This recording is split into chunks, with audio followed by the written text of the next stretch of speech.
Olá pessoal, sou o professor Alexander Ribeiro, professor de Soroban do projeto Contando com os Dedos de Imperatriz Maranhão, e hoje nós vamos falar um pouco sobre registro de números no Soroban.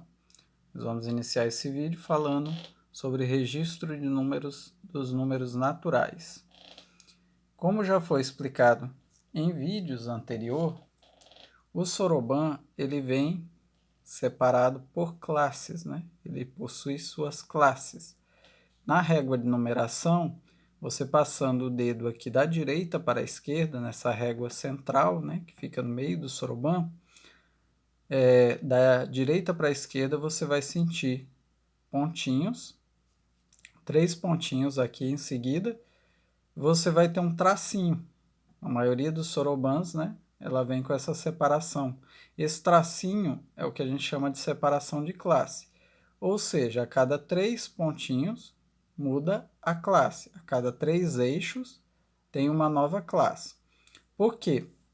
No Soroban, em cada classe dessa, nós temos aqui nesse Soroban, que é o Soroban mais comum, né, que é o que alguns chamam de Soroban escolar, outros chamam de padrão MEC, mas nada mais é do que um Soroban de 21 eixos, né? Então, esse Soroban de 21 eixos, ele possui 7 classes, né? 21 dividido por 3 dá 7, né? Então, como cada classe tem 3 eixos, ele tem 7 classes. A primeira classe é essa que fica mais à direita. Então, ela tem 3 eixos. Sempre, em cada classe, o eixo da direita, ele representa as unidades. O eixo do meio, ele vai representar as dezenas, e o eixo da esquerda vai representar as centenas. Independente de qual for a classe, a representação será essa. O Soroban, como o meu está aqui com todas as contas afastadas da régua de numeração, quando ele está assim, nós dizemos que o Soroban está zerado. Ele não tem nenhuma representação de número aqui nele. Se eu vier aqui na minha primeira classe, né, que é a classe mais à direita, no primeiro eixo aqui da direita para a esquerda, que é a ordem das unidades, e eu aproximar uma conta dela, ela vai passar a ter valor. Ou em qualquer lugar do Soroban que eu faça isso. Então, no Soroban, ele funciona assim, a representação dos números. Considerando aqui o primeiro eixo, né, a ordem das unidades aqui da primeira classe, que é o primeiro eixo da direita para a esquerda do nosso Soroban. Se eu aproximar essas contas de baixo, cada uma delas vai representar o algarismo 1. E a de cima, ela tem valor 5. Uma continha embaixo, ela tem valor 1. Então, se eu aproximar aqui uma continha de baixo da régua de numeração, ou seja, levantar essa continha, vai estar representada aqui no meu Soroban uma unidade. Ah, professor Alexander, se eu quiser colocar essa continha, eu zerei aqui meu Soroban, né? Se eu quiser colocar essa continha de uma unidade lá na quarta classe, eu posso? Pode. No Soroban, você pode representar a sua classe simples, né, que é a primeira classezinha, que não antes da classe dos milhares, dos milhões, nós temos a classe simples, né? Então, essa classe simples ela pode ser representada aonde você quiser. Aonde você quiser. Se eu colocar aqui, por exemplo, na quarta classe, no eixo da direita da quarta classe, né? Ou seja, no eixo das unidades, eu colocar uma continha próximo da régua de numeração, eu representei aqui uma unidade. Eu posso convencionar que essa é minha classe simples, então o que está representando aí é 1. Agora, vou zerar aqui de novo Soroban, eu posso representar esse 1, por exemplo, lá na primeira classe, no eixo do meio, ou seja, o segundo eixo do meu soroban da direita para a esquerda, você pode aproximar essa continha da régua de numeração, mas o número que vai estar representado aí não vai ser 1. Por quê? Porque eu registrei uma continha na ordem das dezenas. Então, uma dezena, ela não tem como representar 1, né? Ela vai representar 10. Uma dezena é 10. Então, nós temos que respeitar essa questão do valor posicional no soroban, viu?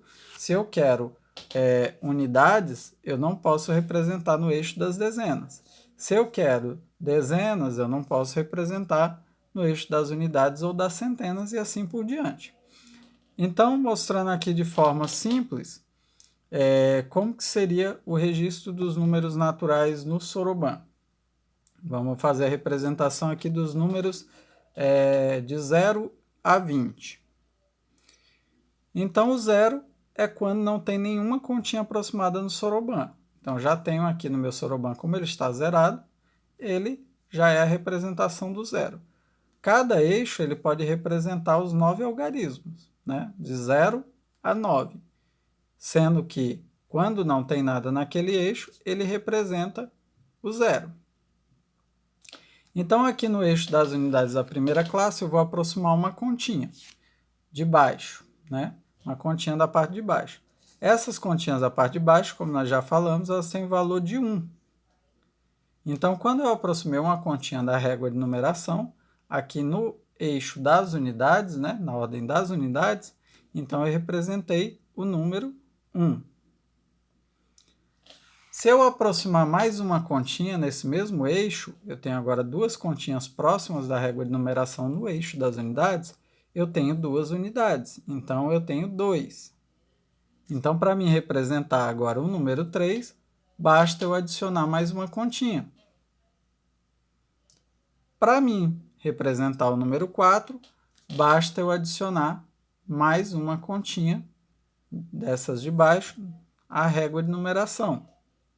Então, eu já tenho aqui as 4 continhas de baixo próximas à régua de numeração. Eu tenho a representação do número 4.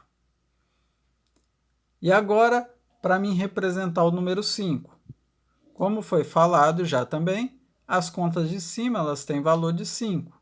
Então, para mim representar o número 5, basta eu abaixar a conta do 5, aproximar ela aqui da régua de numeração, e eu distanciar as 4 continhas que estavam próximas da régua de numeração. Então, aqui ficou apenas a continha de cima, próximo da régua de numeração, aqui no primeiro eixo, está representado o número 5. Para mim representar o 6, basta agora eu adicionar mais uma continha de baixo. Eu adicionar uma das continhas de baixo. Então, eu tenho aqui próximo da régua de numeração a continha do 5 e a continha de 1. 5 mais 1, 6. Eu tenho a representação do número 6 aqui no meu eixo das unidades. São 6 unidades. Para representar o 7, basta aproximar mais uma continha de 1. Tem agora uma continha de 5 e 2 de 1. Para representar o 8, aproxima mais uma continha de 1. E para representar o 9, mais uma continha que vale 1. Então, agora aqui no eixo das unidades, todas as continhas desse eixo estão próximas da régua de numeração. Muito importante, gente, já foi falado também em outro vídeo, mas eu vou reforçar aqui, que quando eu for registrar os números no soroban, eu utilizo o polegar para levantar, né, as continhas, para levar as continhas para cima, e o indicador para levar as continhas para baixo. Dessa forma, né, usando o dedo em pinça, polegar e indicador, a gente vai conseguir movimentar as continhas com mais habilidade.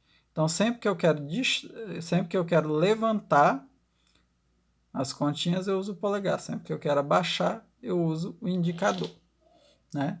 E se eu quiser abaixar e levantar alguma continha ao mesmo tempo, eu posso usar o indicador e o polegar ao mesmo tempo para ganhar mais agilidade com isso. Então, nós paramos aqui no soroban, na representação do número 9, e agora eu quero representar o 10. Como que eu vou fazer isso?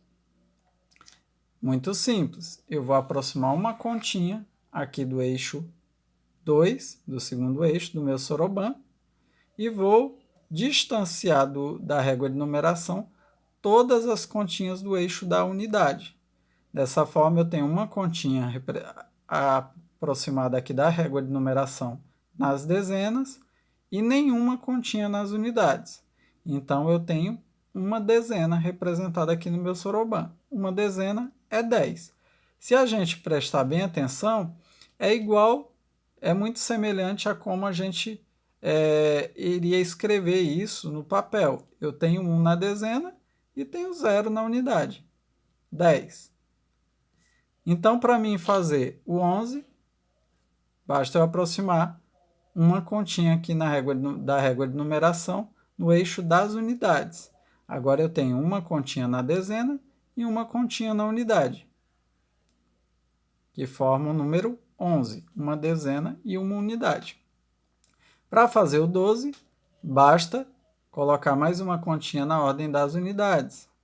O 12 é constituído por uma dezena e 2 unidades. Então, da mesma forma, vai ficar representado aqui no soroban. Uma dezena, uma continha na dezena, 2 continhas na unidade.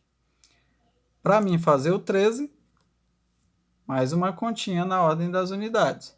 O 14, mais uma continha de 1 na ordem das unidades.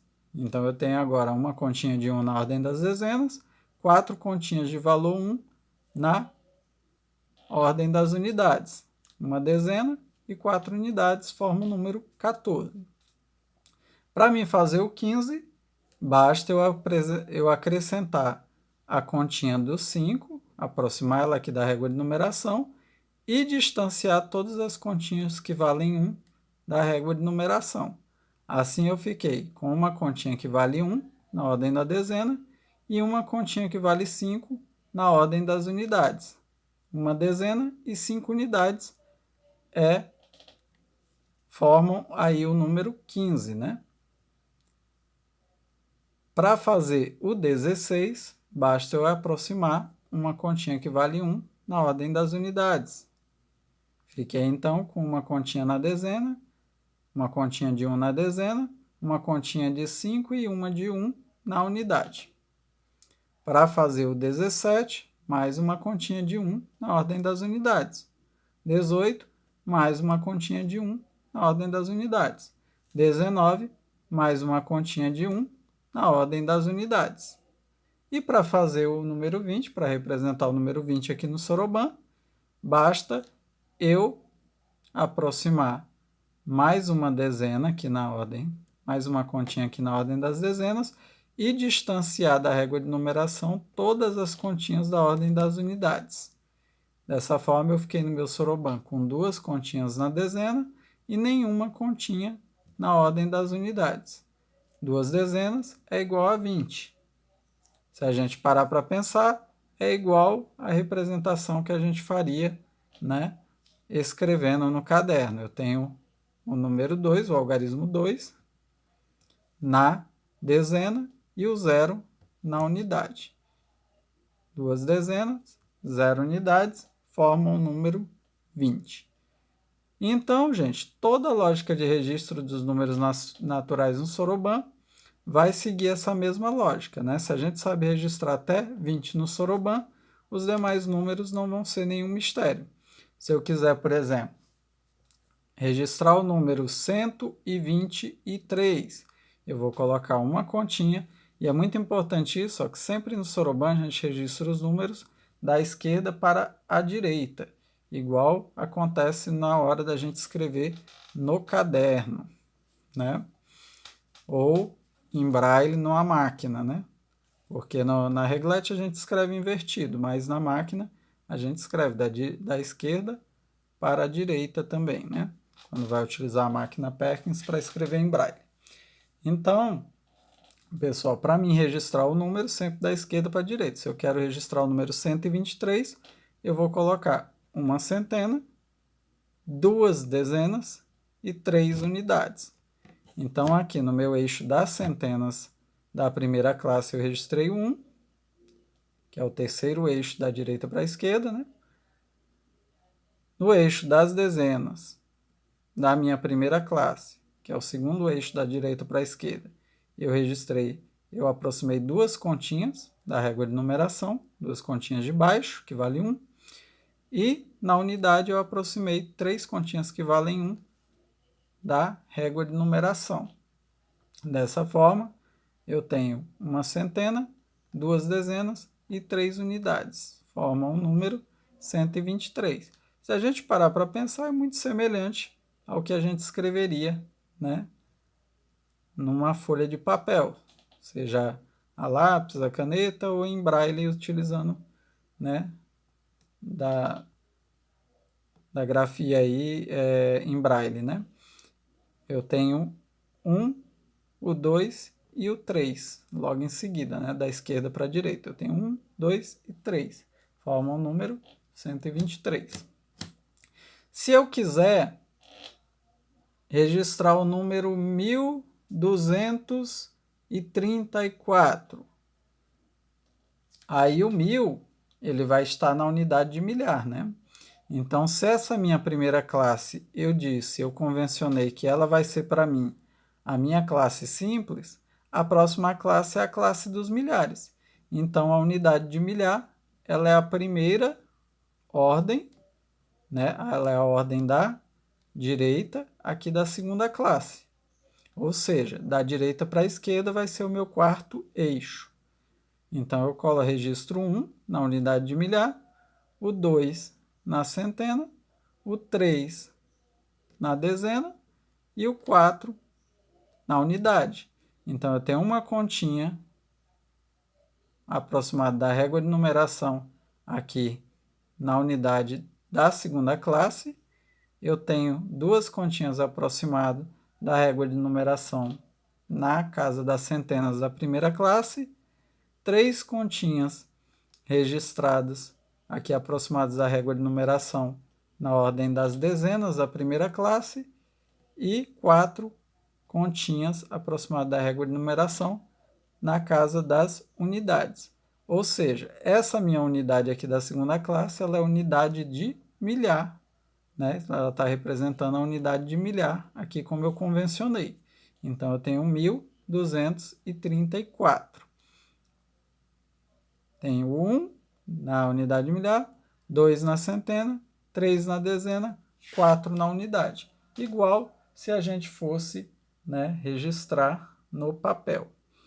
Então, lembrando que aqui na régua de numeração, eu passando o dedo da direita para a esquerda, eu vou sentir 1, 2, 3 pontinhos, vou sentir o tracinho separando a classe e vou sentir novamente o primeiro pontinho. Depois disso, se eu continuar com o dedo, eu vou perceber que não existe mais algarismos, né?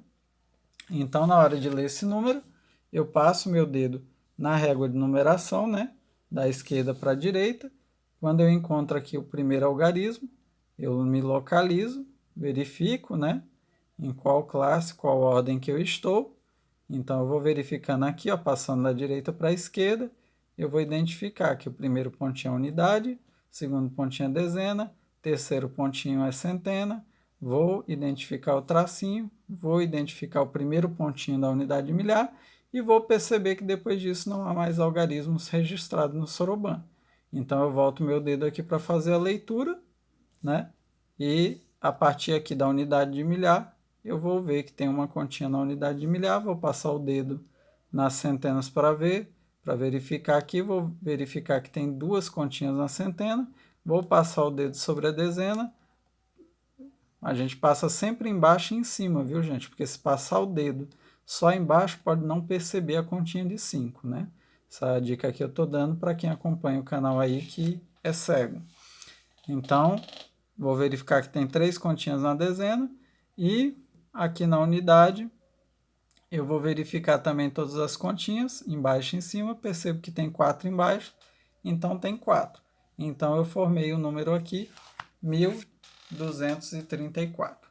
E é isso aí, gente, o vídeo já ficou um pouco grande, mas esse é um assunto bastante importante, viu, para a gente aprender bem sobre o registro de número no Soroban.